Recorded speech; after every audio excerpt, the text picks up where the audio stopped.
धनी हो सजही में बेरा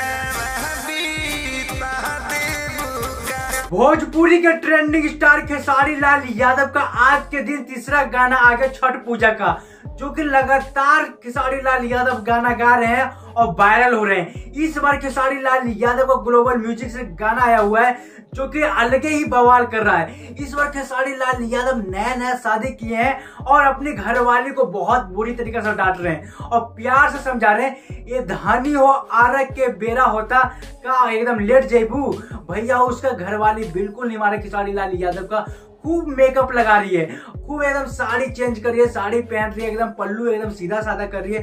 खेसारी लाल यादव कह रहा है वहाँ मेकअप आर्टिस्ट बनबू का, मेकअप लगा के केकरा दिखाईबू, वहाँ कोई बाजार उजार नहीं के करे के, शॉपिंग करे के नहीं के।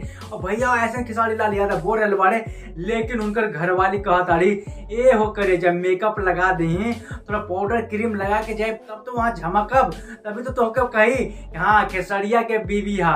और भैया खेसारी लाल यादव के बहुत तेजी से गुस्सा होता और कहा था बतावा कैसन बारू आरक के बेरा हो रहा बा और आरक सूरज देव नहा रुकिए हैं तोरा चलते डूब जाइए।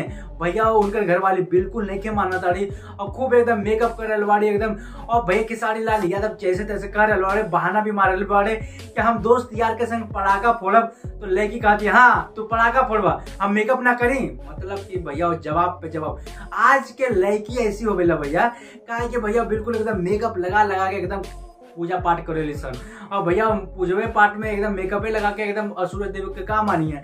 भैया खेसारी लाल यादव ऐसे कर रहे और भैया लास्ट में पता का होवेला, भैया खेसारी लाल यादव ये बात कहते हैं ये धन दौलत तो हमारे माथे पर डाल दो, लेकिन इसमें दिया कौन जलाएगा, दिया तो जला दो भैया। और फिर खेसारी लाल यादव को गुस्सा आ जाता है, कहते हैं फिर वो लड़की मेकअप करती है तो गुस्सा आ जाता है, दौरा माथे पर दे देती है और मेकअप करते तो गुस्सा आ जाता है। खेसारी लाल यादव को कहती है ए छोड़ के चल जाए। तो भैया एकदम खेसारी लाल यादव बहुत घर वाले एकदम उल्टा तरीका से देखे ली, लेकिन बहुत अच्छा गाना पवन पांडे गनवा के लिखले वाले जे कि भैया बहुत पुराना राइटर वाले खेसारी लाल यादव के, और आर्यन शर्मा म्यूजिक बने वाले बहुत हिट गाना है, जाके सुनिए और खेसारी लाल यादव के प्यार दुलार दी। और भैया नया बानी तो हमरो चैनल पर लाइक सब्सक्राइब करी, दिलदार सब पे ऐसे नहीं खबर आवेला।